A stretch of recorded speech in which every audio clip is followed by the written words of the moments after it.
as a tank, it's going to be, you know, surviving and winning for them. It's going to be the key for them to achieve that victory that they're looking for.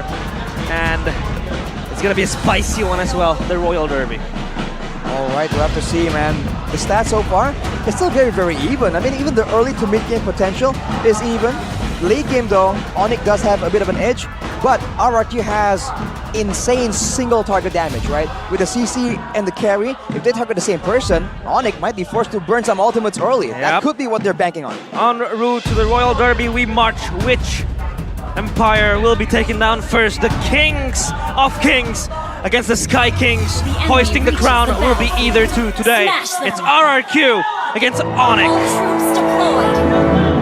Let's see if they are going to be able to take this win. RRQ, they needed desperately, losing yesterday against Rebellion.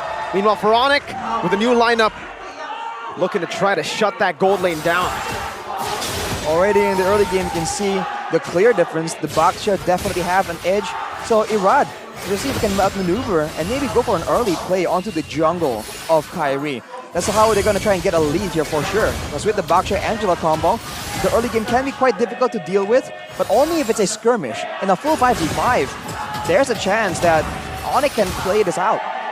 Yeah, I think Angela Baksha really enables you to counter jungle as well as invade Kairi's territory, but of course Kairi will be more wary of that pressure in the mid side. Of course, Santa's taken low, Brusco backing up Octa, and so far it hasn't really been much of a pressure in the side lanes. Side lanes still chilling there. Albert as well, 1v1 with Skylar. It's going to be a slow game for both, but I think now Engage coming in towards Boots. Ooh, but Engage might actually result in a kill. First blood for Dawn early on. Boots, he didn't have to petrify too. Well played to RRQ. He just melted out of nowhere. You gotta be a bit more careful than that, man. RRQ are out for blood. But Kairi, though, he's not going with the concussive blast, he's going with the impure rage. Oh. So technically, indirectly more healing due to the lack of a mana bar. That's an interesting option we haven't seen in quite a while. Yeah, usually concussive blast would be the option, but Albert 1v1 against Skylar. Ooh, losing that skill 1, but this is what you expect from the Brody, the bully laner. Yeah, lane bully is what we say. Brush hiding. Look at this. Picnic. Oh, here they come. The taunt ready. Oh, good fear Irad. from Octa. Irad coming down with the shield unity now, locking Boots down. Furious dive, Kairi.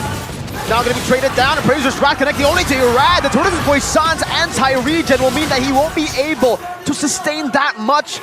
And Kairi loses his life. RRQ with a massive win.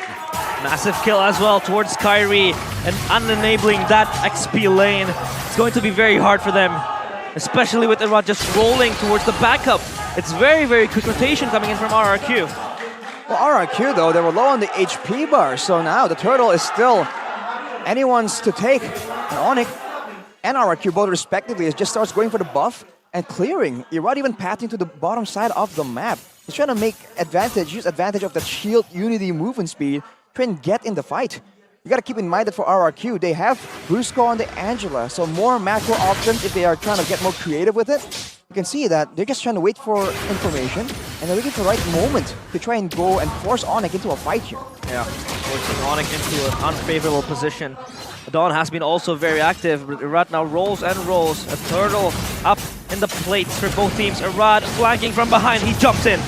Shield unity onto Keyboard, forcing him to use the Vengeance right now with the final slash onto Dawn, but there's another realm stolen away by Octa, used up by IMU. There's another I'm offender right now as the Praise Strat comes down. No retreat right now. It's actually going to be a fight. Octa flickering out, but Boots is following down. Sounds flickers in front as well, finds the kill. Octa will fall. Kairi versus Irad. The taunt comes through and Kairi wins out the retreat battles. He dashes out, but Dawn is still chasing him down. Very low, knocks him up, cancels out the yo-yo, the taunt, the escape from Kairi as Irad also loses out in the long team fight. Brusco with a flicker forward, Boots with a dash out. He won't be able to find the last pixel as Brusco respawns, and ONIC turned the fight around with a long team fight. Now Brusco, the little girl, just running for the hills as he gets executed, and ONIC equalize. ONIC scavenge every possible resource. They had the kills, they had the Lord, the turtle, excuse me, being secured as well. That was a very, very strong from ONIC. That swing of momentum as well. RRQ were overextending, trying to get even more advantage after that turtle has been slain. Brody, of It was course, looking so. is going to be very, very oppressive with the kit and with the dueling power as well, with the 1v1s. But now, the Turtle will get up. They are eyeing this objective. They have to win this. And Dawn gets executed on. Oh my god, the burst! He walks up, the Vengeance gets popped in, but I think Albert does a bit too much damage. Sort of our memory, Netherrealm helping him survive just for a bit. Dawn very low right now. The Predator's Wrath comes down, and his combo with Retribution as Octa is all low, stunned with the Ghost Bursters to the back, and Albert will finish off Octa in that bot river. Albert is online in the mid game as a Brody. Keyboy is stopping Irad from possibly stopping this mid lane turret to be destroyed. The turret eater, Brody, is online. Just not working as intended for RRQ, man. They're not moving together as a unit. That's how they were trying to do it. Use Dawn as a main threat moving forward, but he gets chunked down too low. Going for the War Axe, not a lot of defensive options, which is why Albert was able to just nuke his health bar down. Already with the Heptasis and the Malefic even, it's gonna be a tough time for anyone to survive, even through the hard guard. Yeah. Yikes. 2 quick items already in the pocket of Albert. Skylar, same as well, Thunderbelt and Corrosion Kite. But of course, for ONIC, their damage has been very, very scary. With Netherrealm as well, sustaining this fight, so I feel like they have that second life ready in their hands. They're gonna get a tier 2 in the 7th minute. Bro, the game literally stops you from doing that usually because, you know, you see the damage reduction? Yeah. You don't deal as much damage in the early minutes, but hey, they're able to crack it open. Yeah, I mean, Albert's already online now. Kyrie running away with Sans. Sans wants to engage, getting pulled on towards a rod. Good Stampede, bringing Irad back, and he will be bursted down. Albert takes him out. That's what the Heptasis and the Malefic Roar early gets you. And he was just left alone, taking damage from everyone right there. Yep. RRQ, if they're going to play defensive, they got to be all on the same page. Got to play around Brusco. He already has the Flask of the Oasis. That can lead to some opportunities, but ONIC definitely has that calculated. With the final outer turret taken, ONIC will now definitely make moves into the jungle. Now it's Irad's turn to feel the brunt of the Sky Kings. Yeah, 4.1 gold lead, 4.1k above RRQ. Advantages everywhere on the map. They have the lanes pushing, side lanes specifically. The turtle fight comes in. Dawn jumping in the middle.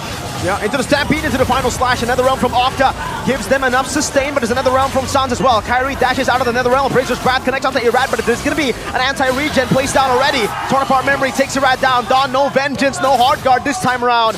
Will be melted down. Half HP. They will be forced back, and Sans still is looking for blood. Brusco gets pulled back, forced to flicker out. 3 turtles, all going to ONIC. Yeah, they have all the neutrals in their hands. And this is going to bleed even more. Skylar almost gets caught there with Sans. Vengeance into the front, final slash not connecting. Keyboy forced to flicker out. Kyrie on the orange, Albert on the turret. That's just a priority for ONIC, man. They want those turrets. They want to make sure that RRQ don't have any safety. Don't have Sans for the next fight. So that's going to be a very important timing to keep tabs on. But the Lord has been available now to spawn, and ONIC seek to claim this one with no contest from RRQ. They know at this point of the game they're not strong enough yet. Only Dawn with kills to his name, 3 kills namely so far. The Lord goes to the hands of ONIC. Right, let's talk about this mid-game power spike, Rashi, because it's getting ridiculous. 10 minutes in, Brody has a DHS. He's building towards a win of nature already. That's just... Or actually, he might be going for a halberd, so even more damage. And reduction, by the way, for the healing as well. That's great. Sans just finished the glowing wand as well, so that's going to be the front line suffering even more. It has to be a catch, man. I don't see RRQ coming out on top in a full 5v5 front to back. They got to try and capitalize on a mistake or create one by mechanical plays. Skylar went for the Thunderbelt as well, so he has a bit more utility and tankiness. But overall, it's still way too fragile to withstand all the dive potential from ONIC. Yeah, they have the Baxia and Angela though, so they could probably... items. A lot of items for Albert there. They have the pick of potential, but can they survive this siege? ONIC knocking on the doorsteps of RRQ. Sans. Wow. Ever so confident. And RRQ, they lose 1 turret at this moment. Top turret as well under threat. But the Lord marches in. They have to try to defend this. And they have 4 now, but ONIC, they're going to make plays still with the rest of the waves are incoming, not really setting it up to push in together, knowing that they are strong enough to really bully RRQ away in the tower defense situation. And look at Erod. He's the tankiest guy on the team, and he is not willing to just stand there and take any damage. Hans will try to jump in, but of course, Erod, he is indeed the tankiest team. He has the mobility to actually pick off the players of ONIC, but they are not yet willing to do that. They have the backup from Angela as well. CC can also chase someone down, not specifically burst them, but I think in a pick-off situation, RRQ does have that potential if they really want to isolate the players one by one. In those instances, they do. Boots jumps in with the Black Dragon form. Erad jumps into the back all alone, no hard guard to help him. The Netherrealm comes in. Torn apart memory going to be used up, but the Netherrealm as well from side to side. Oh. Now, as Don is isolated from the team, Skylar's doing damage, but it's only onto the Netherrealm HP. Brusco all alone in the back is petrified, brought back. Skylar loses his life. Octa's 1 HP. Albert almost got that final hit. 3 for 0 on the Siege. 11,000 gold lead, 13 minutes in. 18 seconds on the dead timers. Can they end? They could possibly do It's that. Brody. This is way too dominant from ONIC. They can end this now. RRQ has to hold. They have the damage to do so. They pull Erad back into the furious dive. Albert just melts him down. Now it's just Octa. 13 minutes. A torn apart memory. A wipeout. The Sky Kings. They didn't just stop. They obliterated RRQ. They have won the first game. And the Sky Kings still up there, floating. But will they dive down? Will RRQ be able to respond? RRQ, that was just pure